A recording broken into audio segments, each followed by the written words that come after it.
Good morning from Panhandle Outdoors with Winston Chester. Panhandle Outdoors, your source for fishing, hunting, and information for folks who enjoy the great outdoors. Now sit back, relax. It's Panhandle Outdoors. Good morning, folks. Welcome to Panhandle Outdoors. I'm Winston Chester. I'm glad you're here this morning. Got a midweek fishing report. It's going to be really exciting. But first, our weather brought to us by Haney Technical Center at the corner of Baldwin and Highway 77. High today is going to be 78, low 63. But what's interesting, our water temperature dropped 2 degrees down to 63. So we're getting some good action, though. That warm water came in this past weekend, really been strong. Take a look at our river readings. The Apalachicola of Bluntstown is just flatline right here. It's really unusual to see it this flat for this long extended period of time. It's right at a 9.7. It's still high now. The river's still high and the sloughs still got some water back in them. The Choctaw at Caryville, it's still high too. It's right under 7 foot, but it's dropping on out. By Friday, it's going to get down around 6 foot. If you like to fish down there around 6 foot, it's going to be really good for the weekend. Take a look at our tide chart brought to us by Kent Forest Lawn Funeral Home and Cemetery. Their motto is when carrying counts. Taking a look at the tide is at 541. The tide, okay, we're looking at a low tide at 541 this morning and a high tide at 944 tonight. Today is the March the 18th, and we got a good strong tide coming in. Got incoming tide all the way. So if you like fishing incoming tide, today is your day. All right. Also the marine forecast now east-southeast at about 5 to 10. They're calling right now about a 60% chance of rain in our area tonight. So we'll see. Hopefully it'll come in at night, just wet things down and wash out some of this pollen. Remember now, it's still technically wintertime. It's not official spring until Friday on the 20th. So be aware of that. Don't get excited. It's still in wintertime. Every week or so, I try to get a hold of folks down in the east end of the viewing area called Sea Quarters. They must be asleep down there. I'm trying to get a report from them. But I did get a hold of Captain Blair Morgan, representing Blue Water Outriggers, to get an outdoor report from down on the eastern end of our viewing area. Good morning, Blair. Good morning, Winston. Well, buddy, what's going on down there? Warming up for you? Yeah, I tell you what, this weather is getting nice now. And it's got the fish moving around a little bit. Several of the local guides here on St. Joe Bay, they've been catching a lot of flounder out there around Black Island, around those deep channels. Okay. They're not real big, but they're keeping flounder. But they catch a lot of them. And, okay, that's a good sign right there. If the guides are going over there in those deep holes, that's a good sign. Yeah. And I was down at the state park yesterday, and there was 2 guys come out. They had about a half dozen trout, but they was nothing big, just keepers. But they were from out of town. They come out in the bay, so they did fairly good, considering they don't know where they're going or anything. Yeah, I know. That's what's amazing. Sometimes they just pop up out there and catch some. It's amazing. Yeah. The intercoastal waterway over here, all the fish have moved out of there. There's so much fresh water coming in now. Those fish are gone. So they've gone out to the bay somewhere. Well, okay, that's we talk about that a lot of times. That river gets high, it just spills down into there, and it does move them out. Sure does. Yeah, there's a lot of fresh water coming in. Okay, all right. Well, we're getting a good start now. This is about middle of March, and this is when things start happening here, and I know down your way also. Yeah. One other thing, my neighbor's catching a lot of hybrids down there in Depot Creek. Oh. He's having a good time with them, and he's catching some big ones too, somewhere around 3 pounds. Wow. Did he just throw plugs at them? He won't really tell me. He catches them on jigs. I don't know if he's trolling or what he's doing. He won't tell me. He sounds like a fisherman. Yeah. All right, well, that's a good sign. Fresh water and salt water there, Blair. Sounds good, buddy. We appreciate that report. All right, we'll talk to you next week. All right, thank you now. Captain Blair Morgan from Blue Water Outriggers, and one of the big things about that now, that's some good movement right there in both, like I said, fresh water and salt water. Let's take a break and be right back. All All right, welcome back, folks. Glad you're with us this morning. Let's get caught up on some of our pictures. I'm going to go back down to this first picture to explain to you ahead of time.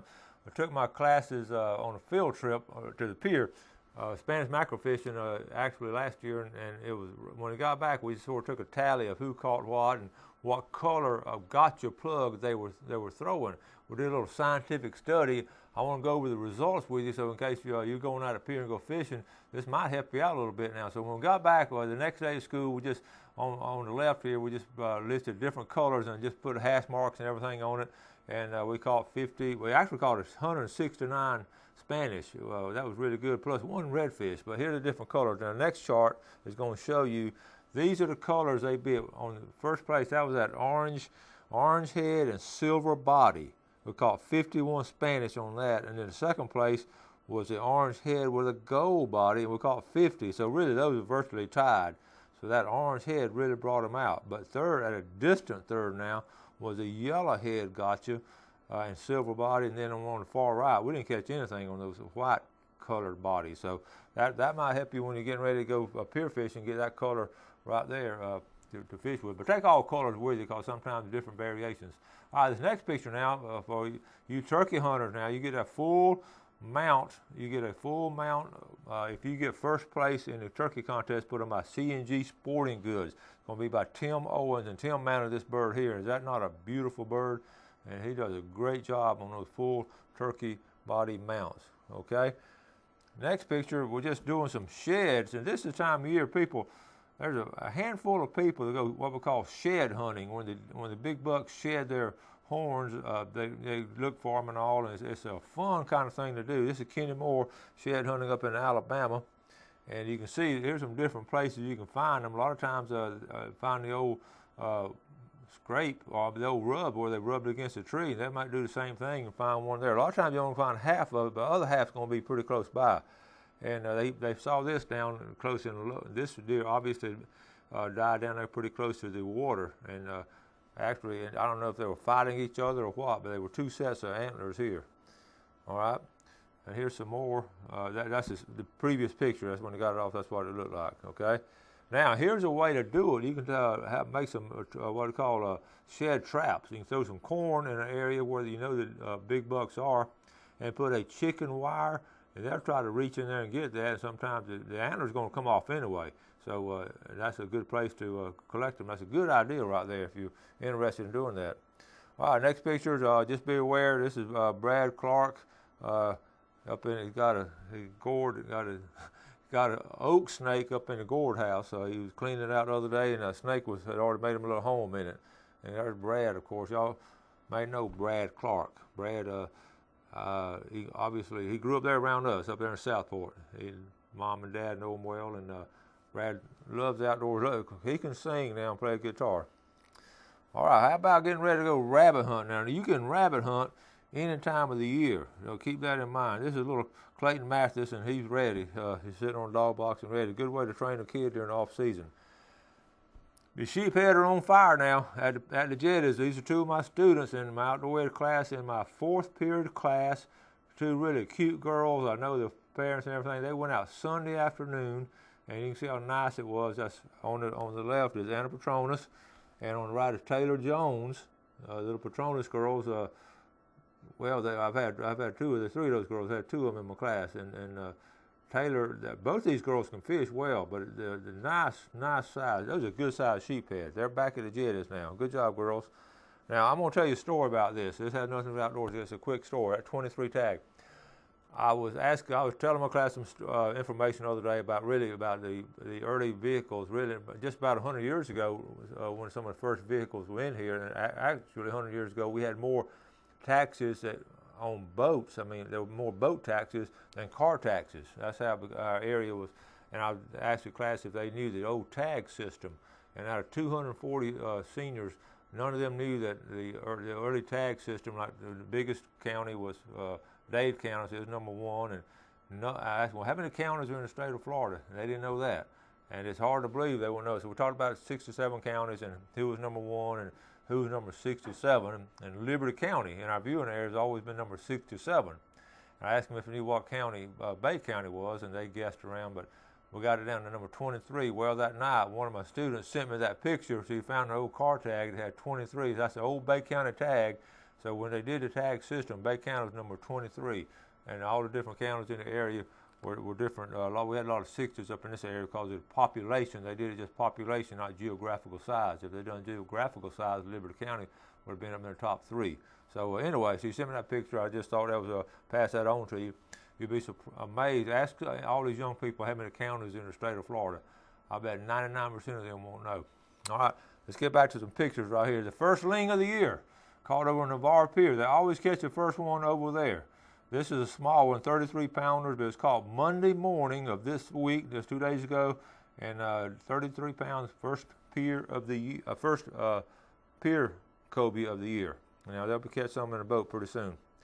And also, how about some pompano over here at State Park? This is a good picture here. This is Hugh Fowler. This is the first pompano he ever caught, and he's seen this picture in Panama City fishing. So that takes care of a whole wide variety of things right there in the pictures. Let's go ahead and take our break, and we'll be right back. Hi, welcome back. Glad you're watching us this morning. We got all kind of information coming up, but first let's add a couple of names. This is Jackie Watson. Jackie called me Jackie Watson up in the Funiac Springs. Got you right here, Jackie.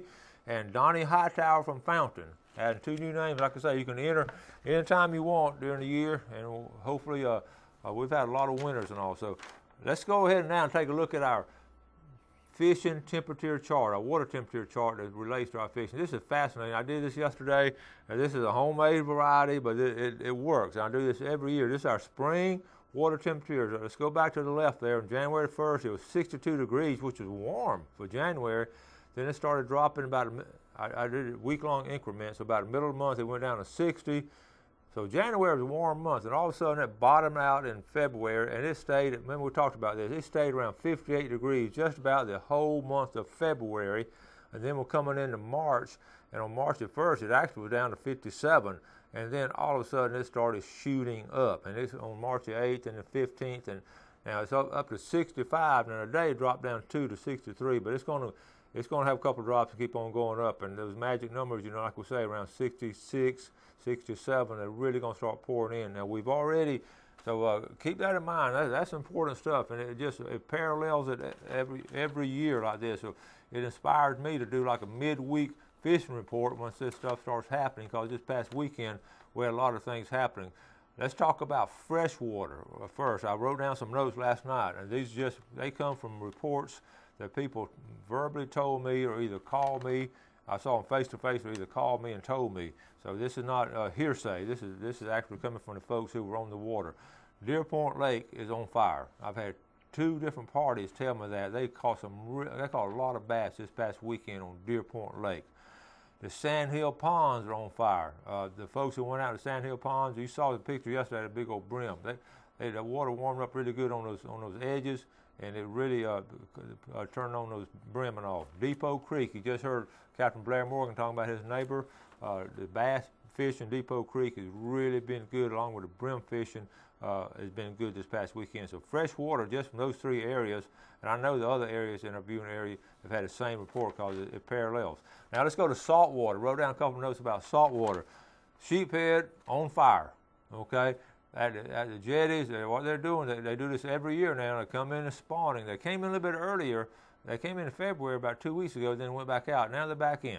So, and let me pass this on to you. When you're catching sheephead, just keep the ones you're going to eat and throw back the rest of them, because they're actually spawning now. It's like a bass spawning on a bed in freshwater. If that's the future of our fishing, the spawning fish. So be aware when those sheephead come in on those jetties or anywhere else in our viewing area this time of year, they're doing the spawning, not the pre-spawn, but actually spawning. So just keep the ones you're going to eat. They're fun to catch, but don't use a little bit of a conservation right there. Offshore, the beeliner's doing good, and the white snapper, they're on fire. 2 different parties went out, and they caught a bunch of them. It was just a beautiful weekend. All right, now we were talking about cobia. You saw that first one was caught, and it was caught off the pier.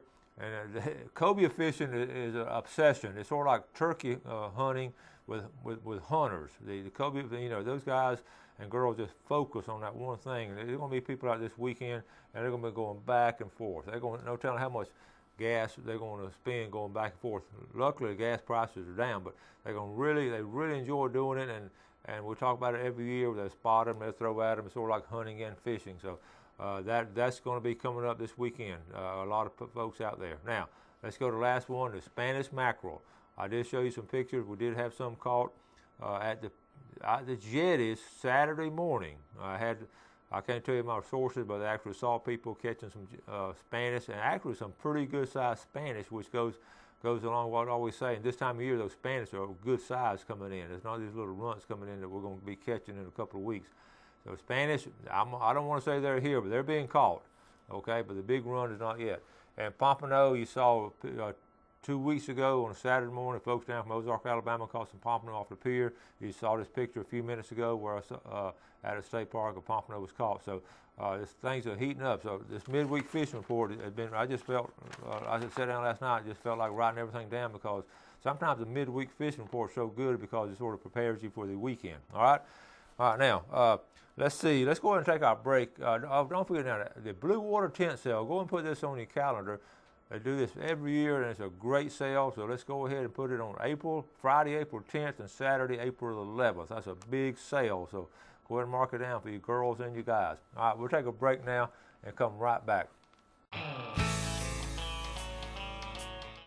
All right, welcome back. Glad you're with us. I always say that, but I'm glad you're with us. Okay, let's take a look at our fishing game forecast brought to us by Mark Coward of Edgewater Beach Realty, 832-6000. Times right here in the middle of the day. We've had a lot of that lately, 11:16 to 1:16. That's a good lunch break right there. And then tonight is 11:45 to 1:45.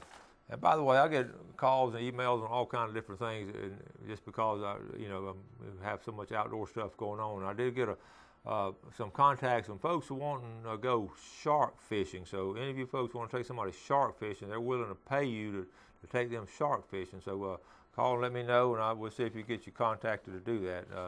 And they want to shark fish from shore at night. So that's the publicity we get when we catch a great white followed by a big mako. So they're from out of town and want to give it a try. And, we've done this before. Shark fishing is fun, and it's really fun now because you can release them and catch them again the next day. Now, I got several things. One of the things I talk about, the state bass record, shoal bass, okay? That's the one found in Chipotle River. Tucker Martin, 17 years old, from Chipley, was fishing with his granddad and set a new state record on Sunday, March the 8th, around 5 p.m. He was fishing under a bridge in Jackson County. That pretty well narrows it down to where he caught that shoal bass. And he goes on to say, this is from FWC, and they met regional biologist Chris Paxton, and Chris had been on the show before. They met him over in Chipley at the Main Street Market, and Chris had a certified scale, so he was able to weigh it right there on the spot. And with him being a regional biologist, he was able to certify that as a state record. It weighed 4 pounds 8 ounces and measured 20 inches. And his grandfather and all, they were all tickled about it. But I'm going to talk about it later. We have 5 bass in Florida. We have the shoal bass, the Choctaw bass, the Swanee bass, the spotted bass, and of course our regular big largemouth bass. So those 5 species. So they're found, a lot of them, they're all found in this area, but it's a lot of fun to make a state record. So congratulations to Tucker Martin, 17 years old, and now has a state record. It goes on to say some good information here. And we talked about, let's go from fishing back to hunting. You know, a lot of folks in our viewing area, and have done this for years, have gone out arrowhead collecting or arrow points, however you want to call them, but we've always called it arrowhead, and finding them in plowed fields. I've seen some great collections, and every now and then we run across one. I found some over on the shores of Apalachicola Bay before, just walking along, and they're just a lot of fun to go out and look for. Shed hunting, and I know some people that go out looking for deer antler sheds. It's sort of a small group of people, but they have a good time. And I wrote down some tips where to find these people. A lot of people don't know anything about it, and the people that do it don't want anybody else to know anything about it because it's a competition. But really, it's not, because we have over 1 million acres of just in our regular game commission forest we have. Here's a couple places to look. Go if you know where the deer, and try to go to the area you've been to before. If not, just look at it on the map. But a lot of times when deer jump a fence, a lot of times that's going to fall off. So look around fence areas where you know deer are going to be jumping these fences. Look at the pattern you have. You had a camera out, you know the pattern when they come through and all that. Know where the bedding area is. Look around their bedding area. Or that's one place. The second place, look around their feeding area where they always feed up on these oak trees and all when they don't have the corn out. A lot of times they're going to feed and rub up against a bush like you saw that picture earlier. The crossing area, if they cross like in a steep, like a creek goes down, I know up in the northern part of our viewing area you got these hills and little valleys, and a lot of times they're coming up or going down, they'll knock off antler. And do a grid, this makes a lot of sense, do a grid search. Go back and forth like this. Don't just wander around like in circles. Do it like a little grid. It's a great exercise. Take a GPS with you. Mark your spots where you find them and start keeping a little journal, especially if you're really serious about it, because they're going to find the same pattern year after year with the same buck. If he's not taken out during the hunting season, he'll come back probably usually around the same area. So it'll be interesting to do that. Build you some traps with that chicken wire, like I showed that picture earlier. Put some corn out there and nothing illegal about it, and put some chicken wire around it. And a lot of times they'll reach in there and knock off those horns right there. Another good idea.